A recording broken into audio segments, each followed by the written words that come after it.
नमस्कार दर्शकों आज मैं लेके आई हूँ अपना प्यारा सा त्योहार रक्षाबंधन पर कुछ छोटी सी बातें। तो चलिए देखते हैं। दर्शकों, रक्षाबंधन हिंदुओं का महत्वपूर्ण पर्व है जो भारत के कई हिस्सों में मनाया जाता है।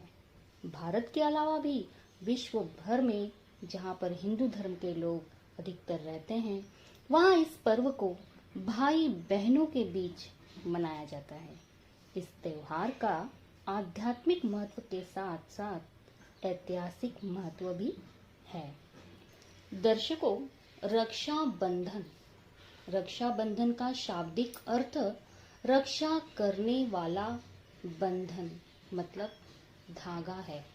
इस पर्व में बहनें अपने भाई की कलाई पर रक्षा सूत्र बांधती हैं और बदले में भाई जीवन भर उनकी रक्षा करने का वचन देते हैं।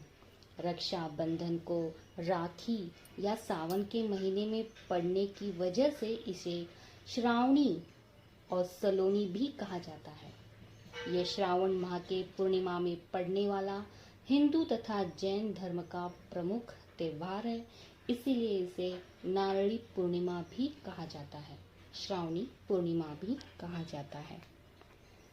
इन गीत की पंक्तियों को तो आपने सुना ही होगा, जैसे कि बहना ने भाई की कलाई से प्यार बांधा है, प्यार के दो तार से संसार बांधा है। दर्शकों, यह गीत सुमन कल्याणपुर के इस लोकप्रिय गीत ने इन दो पंक्तियों में राखी के महत्व का वर्णन किया है।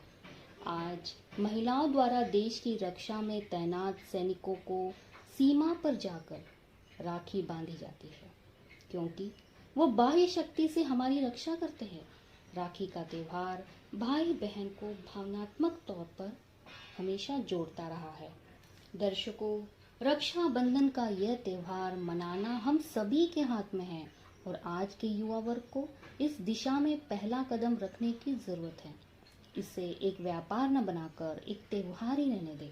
जरूरत के मुताबिक अपनी बहन की मदद करना सही है, लेकिन बहन को भी सोचने की जरूरत है कि गिफ्ट या पैसे पर ही प्यार नहीं टिका है। जब ये त्योहार इन सब के ऊपर आएगा तो ही इसकी सुंदरता और भी अधिक निखर जाएगी। दर्शकों, रक्षाबंधन से कई पौराणिक और ऐतिहासिक कहानियां उपलब्ध हैं। उसमें से मैं एक सुनाना चाहूंगी। यहाँ पर कहानी है हमारी पौराणिक, जो है राजा बलि और माँ लक्ष्मी की।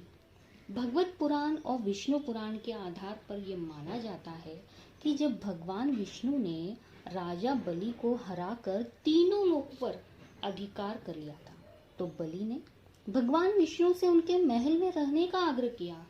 भगवान विष्णु इस आग्रह को मान गए। हालांकि भगवान विष्णु की पत्नी लक्ष्मी को भगवान विष्णु और बलि की मित्रता अच्छी नहीं लग रही थी, अतः उन्होंने भगवान विष्णु के साथ वैकुंठ जाने का निश्चय किया।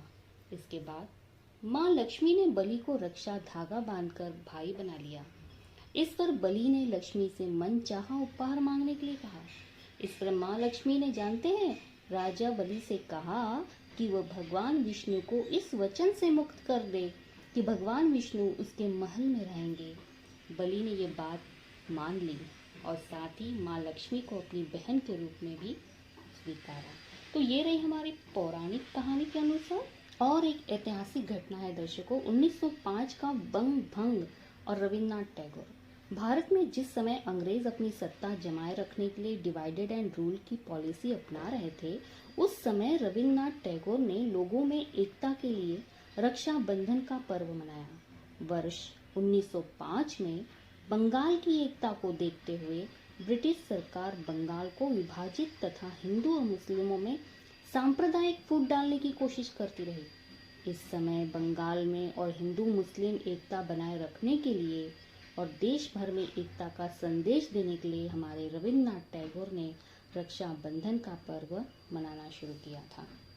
दर्शकों, रक्षाबंधन का पर्व, इसका निष्कर्ष यही होता है कि बहन भाई का रिश्ता जो खट्टा मीठा होता है, जिसमें वो आपस में बहुत झगड़ते हैं पर एक दूसरे से बात भी कभी कभी नहीं करते हैं और लेकिन बिना बात किए रह भी नहीं सकते हैं, तो राखी का पर्व उनके जीवन में एक दूसरे के महत्व को बताने का बहुत बड़ा कार्य करता है।